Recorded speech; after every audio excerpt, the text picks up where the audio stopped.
Hello and welcome to You with Jesus. Many of you know this next story as the parable of the prodigal son, but Jesus never said, I'm going to tell you a story about a prodigal son.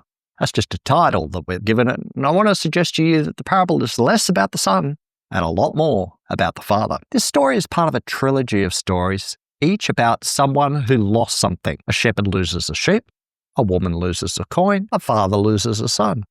And why does Jesus tell these three stories? It says at the start of it. The tax collectors and sinners were all gathering around to hear Jesus, but the Pharisees and teachers of the law muttered, "This man welcomes sinners and eats with them." And then Jesus, in response to the Pharisees' attitude, tells these three stories. And the emphasis in the shepherd-sheep story is not about the sheep. It's about the reaction of the shepherd when he discovers his sheep is lost, and his reaction when he discovers his sheep is found. What does he do? He calls his friends and neighbours together and says, "Rejoice with me, I have found my lost sheep." Likewise, the story of the woman with the coin is about the woman's response to losing her coin and her reaction when she finds it. What does she do? She calls her friends and neighbours together and says, "Rejoice with me, I have found my lost coin." As Jesus begins the third story, the pattern of what Jesus is saying has already been established. So as Jesus starts out by saying, there was a man who had two sons, the younger one said to his father, the hearers, they're thinking, I know where this story's going. The son gets lost, but because the father is so earnest in his love, he finds him and has a party to celebrate. So that scaffold has already been set up. Don't you love Jesus? He's a masterful storyteller. Let's read the story of the joyful father. And stay with me, because it's a long story. And I've got some things to say at the end. Don't go away. Jesus continued, there was a man who had two sons. The younger one said to his father, "Father," Jesus continued, there was a man who had two sons. The younger one said to his father, "Father, give me my share of the estate." So he divided his property between them. Not long after that, the younger son got together all he had, set off for a distant country, and there squandered his wealth in wild living. After he had spent everything, there was a severe famine in that whole country, and he began to be in need. So he went and hired himself out to a citizen of that country who sent him to his fields to feed pigs. He longed to fill his stomach with the pods that the pigs were eating, but no one gave him anything. When he came to his senses, he said, "How many of my hired servants have food to spare, and here I am, starving to death?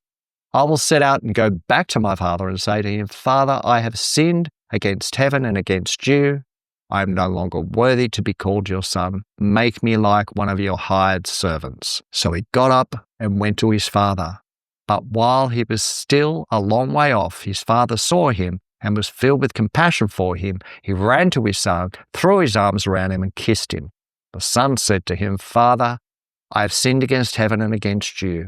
I am no longer worthy to be called your son.' But the father said to his servants, 'Quick, bring the best robe and put it on him. Put a ring on his finger and sandals on his feet. Bring the fattened calf and kill it. Let's have a feast and celebrate. For this son of mine was dead and is alive again. He was lost and is found.' So they began to celebrate.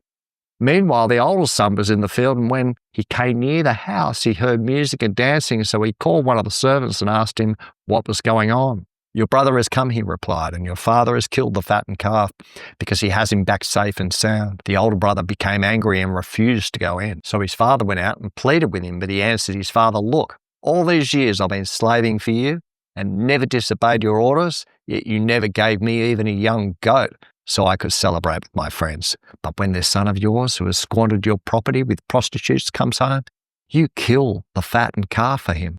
'My son,' the father said, 'you are always with me, and everything I have is yours. But we had to celebrate and be glad because this brother of yours was dead and is alive again. He was lost and is found.'" An incredible story. Now, this is a very poor example, perhaps, but recently I had to renew my working with children check. So I get online, fill out the form, and I'm very excited that this is a rather painless use of a few minutes of my time. You need ID, okay, so I grab my passport, punch in the number, grab my Medicare card, punch the number. Can't see my license straight away, but no matter, I know my license number, punch it in, click, next page, sweet as, fill out a bit more stuff, and then I think, that's it. But no, I get an email saying, "Thank you for filling out the online form. This is step 1.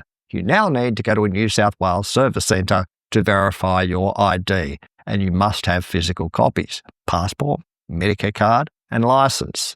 Oh, the dreaded New South Wales service centre. Really? Now, I've just been using my licence on my phone these days because I mislaid my physical licence some time ago and it hasn't been a problem, but now I actually do need my physical licence. Well, do you think I can find it? Now, licences shouldn't get lost.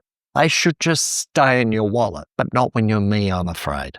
And for the better part of, a Saturday, I turned our house upside down looking for that thing. When finally I scream out, "Kathy, celebrate with me. This license of mine was lost. Now it is found." I'm sure you can all relate to the experience and anguish of loss and the joy of finding. The story of the joyful father is one that many of us can identify with, but not everyone will connect with this story in the same way. The concept of God as your father may seem remote for some. I think that's why Jesus tells 3 stories.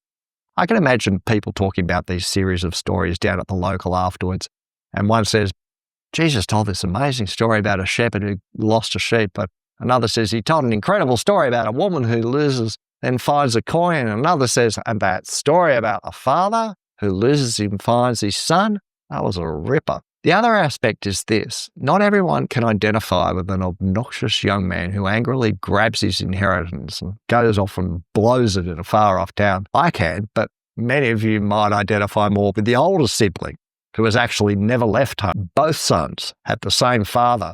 The father loved them both. Everything he had was theirs to enjoy. Our experience of God as a loving, welcoming father will be different, but it is the same God who loves us all. And our experience is equally valid, even though it might be different. One of the clients I coach, I asked them to tell me about their spiritual story. And she related a difficult experience in her life and then said, in the middle of this, that she was invited to do an Alpha course. This is what she said: "I felt like I'd come home."